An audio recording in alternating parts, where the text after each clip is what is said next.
तो आज का हमारा विषय है सर्वनाम। सर्वनाम के बारे में बताने से पहले ये अनुच्छेद आपको पढ़ के दिखाती हूँ। साहिल एक अच्छा लड़का था। वह बहुत ही होनहार लड़का था, किंतु दुर्भाग्यवश गलत लोगों की संगत में पड़ जाने के कारण उसने पढ़ना लिखना ही छोड़ दिया।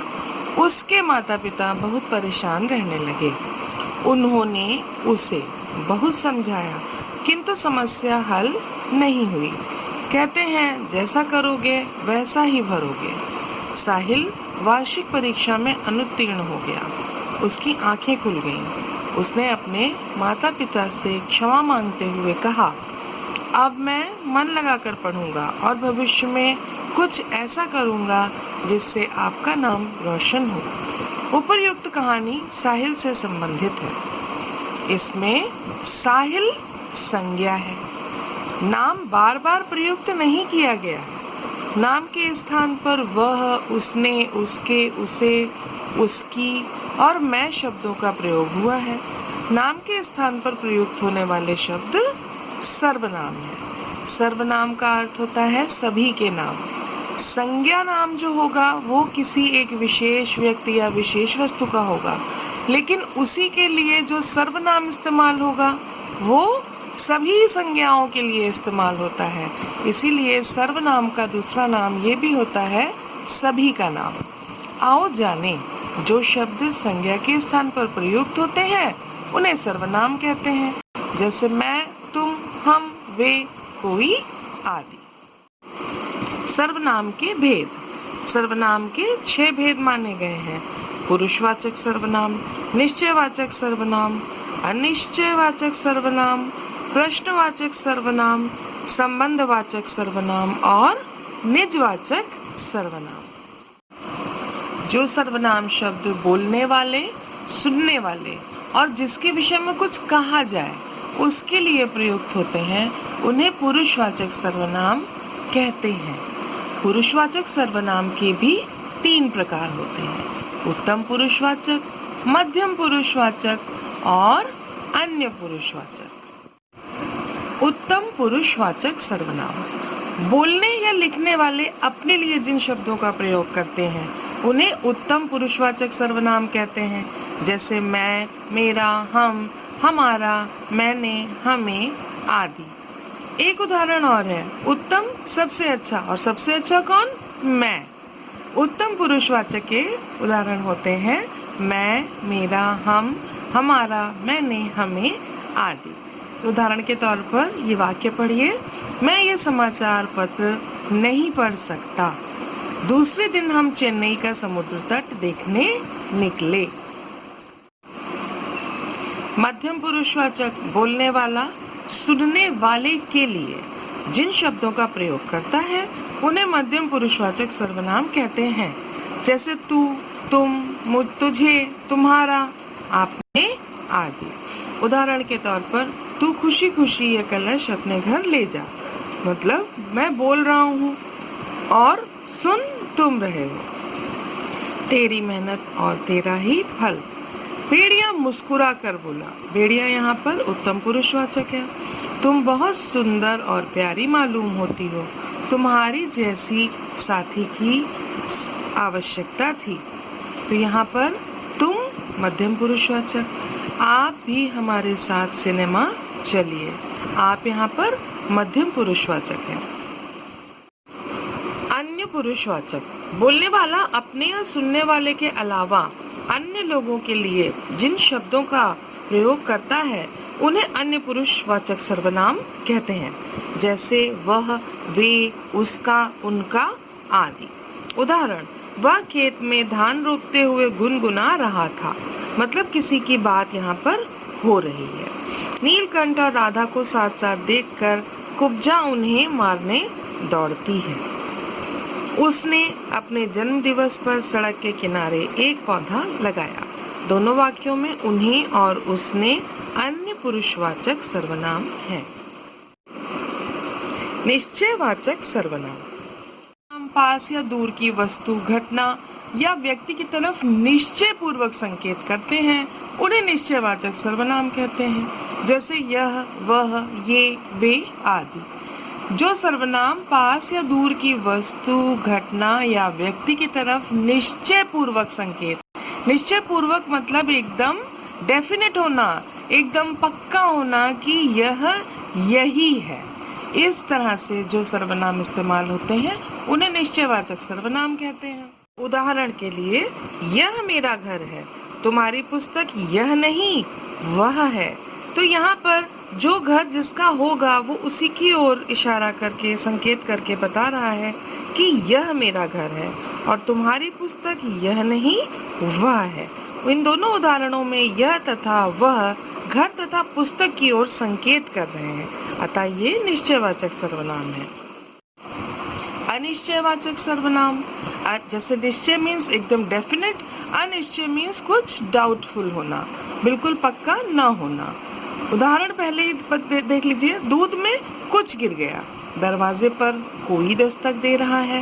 इन उदाहरणों में कुछ और कोई शब्दों से किसी व्यक्ति या वस्तु का बोध नहीं हो रहा, मतलब कुछ हमें पता नहीं है कि दूध में क्या गिरा है, और दरवाजे पर दस्तक दे रहा है तो कौन दे रहा है, अतः ये अनिश्चयवाचक सर्वनाम है।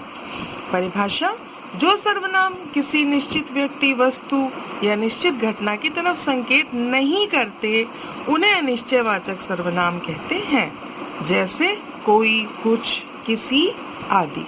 इसमें विशेष चीज क्या होती है? प्राणियों के लिए मतलब जीवधारियों के लिए कोई, किसी, तथा पदार्थों के लिए जैसे वस्तुओं के लिए, पदार्थ मतलब जो कि नॉन लिविंग थिंग्स हैं, उनके लिए कुछ शब्द का प्रयोग होता है। प्रश्नवाचक सर्वनाम, प्रश्नवाचक सर्वनाम को तो हम बहुत शुरू से जानते हैं। हमारे जीवन का सबसे पहला प्रश्न यही होता है, जब हम छोटे होते हैं तब भी हमसे पूछा जाता है तुम्हारा नाम क्या है। जिन सर्वनामों का प्रयोग किसी व्यक्ति, वस्तु या घटना के विषय में प्रश्न पूछने के लिए होता है उन्हें प्रश्नवाचक सर्वनाम कहते हैं, जैसे कौन, क्या, किसे, किसने आदि। उदाहरण के लिए, पेड़ के नीचे कौन बैठा है, आज खाना किसने बनाया। अब इन दोनों क्वेश्चंस का जो आंसर आएगा वो कोई ना कोई संज्ञा होगी। तो जब तक इस कौन और किसने का उत्तर संज्ञा ना हो तब तक उसे प्रश्नवाचक सर्वनाम नहीं कहते। यहाँ मान लीजिए पेड़ के नीचे कौन बैठा है, हम उत्तर में लिख सकते हैं पेड़ के नीचे गिलहरी बैठी है, तो गिलहरी एक संज्ञा है। आज खाना किसने बनाया, आज खाना दीदी ने बनाया, तो यहाँ पर दीदी संज्ञा है। हर प्रश्नवाचक सर्वनाम का उत्तर जो आएगा वो संज्ञा ही होगी, और अंत में, वाक्य के अंत में प्रश्नवाचक चिन्ह होगा। प्रश्नवाचक सर्वनाम के लिए विशेष, प्राणीवाचक संज्ञाओं के लिए कौन, किससे, किसने, तथा अप्राणीवाचक संज्ञाओं के लिए क्या का प्रयोग होता है। प्राणीवाचक वही मतलब जो जीवधारी हैं, और अप्राणीवाचक मतलब जो नॉन लिविंग थिंग है, जो जीवधारी नहीं है। संबंधवाचक सर्वनाम, सर्वनाम शब्द प्रधान वाक्य का आश्रित वाक्य से संबंध जोड़ते हैं, उन्हें संबंधवाचक सर्वनाम कहते हैं, जैसे जो, सो, जिसे, उसे, जिसने, उसने आदि। अब देखिए यहाँ परिभाषा में बताया है प्रधान वाक्य का आश्रित वाक्य से संबंध। प्रधान वाक्य मतलब यहाँ पर दो वाक्य होंगे, मिश्रित वाक्य होगा। एक वाक्य में ये कभी पूरा नहीं हो सकता, इसमें एक प्रधान वाक्य मतलब एक मेन होगा और एक उसके ऊपर डिपेंड कर रहा होगा, उस कंडीशन के ऊपर। इसे उदाहरण के माध्यम से भी समझाती हूँ।